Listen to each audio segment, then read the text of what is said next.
আসসালামু আলাইকুম প্রিয় শিক্ষার্থীরা, কেমন আছো? আশা করি সবাই অনেক অনেক ভালো আছো। সবাইকে স্বাগত জানাচ্ছি এডুলেক বিডি ট্রিক্সের নতুন একটি ভিডিওতে। বরাবরের মতো আমি মোহাম্মদ মেহেদী হাসান ইমন রয়েছি আজকের ভিডিওতে।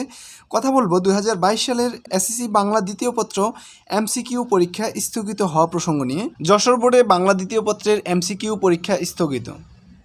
যশোর বোর্ডে বাংলা দ্বিতীয় পত্রের শুধুমাত্র এমসিকিউ পরীক্ষাটা স্থগিত করা হয়েছে। প্রিয় শিক্ষার্থীরা, শনিবারে তোমাদের যে বাংলা দ্বিতীয় পত্র পরীক্ষাটি রয়েছে সেটি শুধুমাত্র একটা বোর্ডে স্থগিত করা হয়েছে। তোমরা দেখতে পাচ্ছ যশোর বোর্ডে বাংলা দ্বিতীয় পত্রের এমসিকিউ পরীক্ষা স্থগিত করা হয়েছে।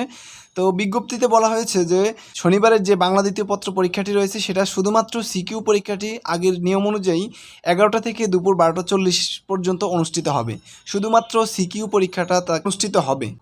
বিজ্ঞপ্তিতে বলা হয়েছে বৃহস্পতিবার 15 সেপ্টেম্বর নড়াইলের কালিয়া ও লোহাগড়া উপজেলার 4টি পরীক্ষা কেন্দ্রে বাংলা প্রথম পত্রের পরীক্ষার সময় বাংলা দ্বিতীয় পত্রের বহুনির্বাচনী প্রশ্নপত্র এমসিকিউ বিতরণ করার কারণে তা স্থগিত করা হয়েছে বলে নিশ্চিত করেছেন। শুধুমাত্র যশোর বোর্ডের, তোমরা বিভ্রান্ত হবো না, শুধুমাত্র যশোর বোর্ডের পরীক্ষাটা স্থগিত করা হয়েছে।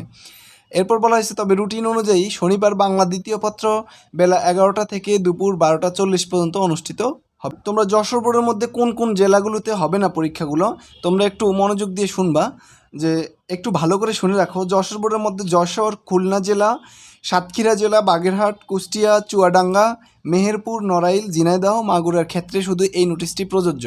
আর অন্যান্য বোর্ডগুলোতে সচরাচর আগের মতোই শনিবারের পরীক্ষাটি অনুষ্ঠিত হবে।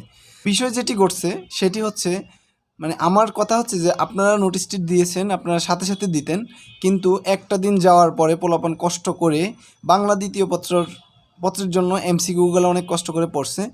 তো সেটা আমার মতে উচিত হয়নি, যে আরও তাড়াতাড়ি নোটিশটা দেওয়া উচিত ছিল। যাই হোক, অন্যান্য শিক্ষা বোর্ডের শিক্ষার্থীরা তোমরা অবশ্যই ভালো করে বাংলা দ্বিতীয় পত্রের এমসিকিউর প্রস্তুতি নিয়ে যাবা। সেক্ষেত্রে আমি আরেকটি কথা বলে রাখি, সেটি হচ্ছে এমসিকিউ পরীক্ষা একটু হার্ড হয় বা একটু কঠিন হয়। তো সুতরাং তোমরা একটু ভালোভাবে পড়ে যাবা এবং তোমরা চেষ্টা করবা যে আগে তোমাদের যে মার্কটা পাস মার্ক সেটাই তোমরা যাতে উঠে সেই দিকে খেয়াল রাখবা। অর্থাৎ 5টা মার্ক, 5টা অবজেক্টিভ সুন্দরভাবে ক্লিয়ার করে, মানে অনেক 100% শিওর হয়ে দিয়ে তারপরে তোমরা যা করার কইরো।